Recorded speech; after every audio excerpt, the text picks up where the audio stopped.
বুঝলেন, আইনে আছে তো। আসানসোলে ফাঁড়ি ভেঙেছিল তো ওদের কাছে টাকা নেই। আপনারা লুকআউট, যারা অ্যাবসেন্ট হয়ে গেছেন লুকআউট নোটিশ হবে, সম্পত্তি বাজেয়াপ্ত হবে, আইনে যা আছে হবে। তো আমার নিজের মতো করে করবো কেন? আইনগুলো ঠান্ডা ঘরে ছিল এবং সেই ঠান্ডা ঘর থেকে বের করে আমরা কার্যকর করছি।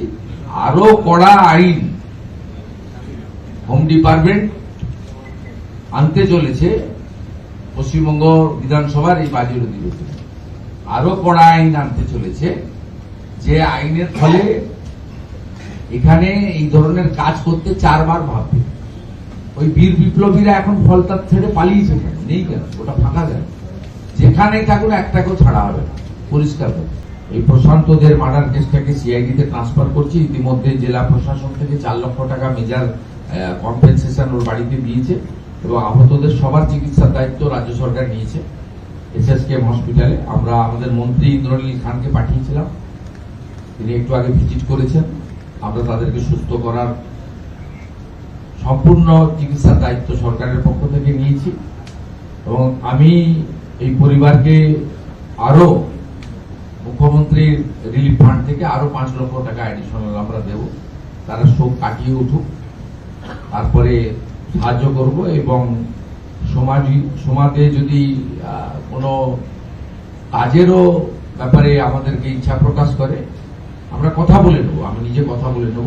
সেক্ষেত্রেও সরকার বা মুখ্যমন্ত্রী ওই পরিবারের পাশে দাঁড়াবে এবং এই লোকেদের যাতে দ্রুত গ্রেপ্তার থাকাকালীন, কাস্টডিতে বা জেসি হোক পিসি হোক থাকাকালীন তাদেরকে আমরা ক্যাপিটাল পানিশমেন্ট দিতে পারি, তার জন্য বিশেষ ব্যবস্থা আমরা নেব। সেই জন্য এই কেসটি আমরা সিআইডি কে হ্যান্ড ওভার করছি, সেটা আপনাদেরকে জানানো দরকার ছিল। এই সরকারের সময়ে যেমন দুর্নীতিগ্রস্ত অভিযুক্তদের বিরুদ্ধে অভিযোগ করে আপনারা পুলিশ এবং সরকারের উপর আস্থা রাখবেন,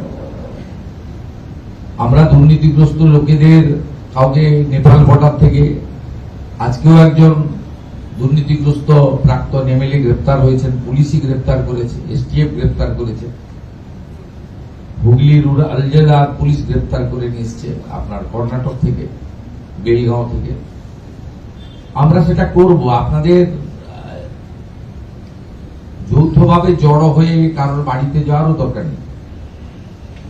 তো আপনারা যে উদ্দেশ্য নিয়ে আইনের শাসন প্রতিষ্ঠা করার জন্য আমাদের এনেছেন, পুলিশের উপরে আস্থা রাখুন। যেটা পুলিশের কাজ আছে পুলিশ করবে, যেটা পুলিশ পারবে না, ইন্টারেস্টেড আছে, সিআইডি সাহায্য নেবে। এসটিএফ আমাদের টিম বানানো হয়েছে, তারা আধুনিক প্রযুক্তি ব্যবহার করে অভিযুক্তদের গ্রেপ্তার করবে, যাদের বিরুদ্ধে তথ্য প্রমাণ রয়েছে। সবার ক্ষেত্রে তো আমরা বলবো না, ওইটা রাজনৈতিক প্রতিহিংসার প্রশ্ন নয়, সরকার এভাবে চলে না। তা আমরা দুর্নীতিগ্রস্ত লোকেদের বিরুদ্ধে ব্যবস্থা নেব। আপনাদেরকেও আমি গোটা রাজ্যের লোকেদের বলবো, ওদের বাড়িতে বা ওদের কাছে গিয়ে আপনাদের নিজেরাই বিচার চাওয়ার কোনো দরকার নেই।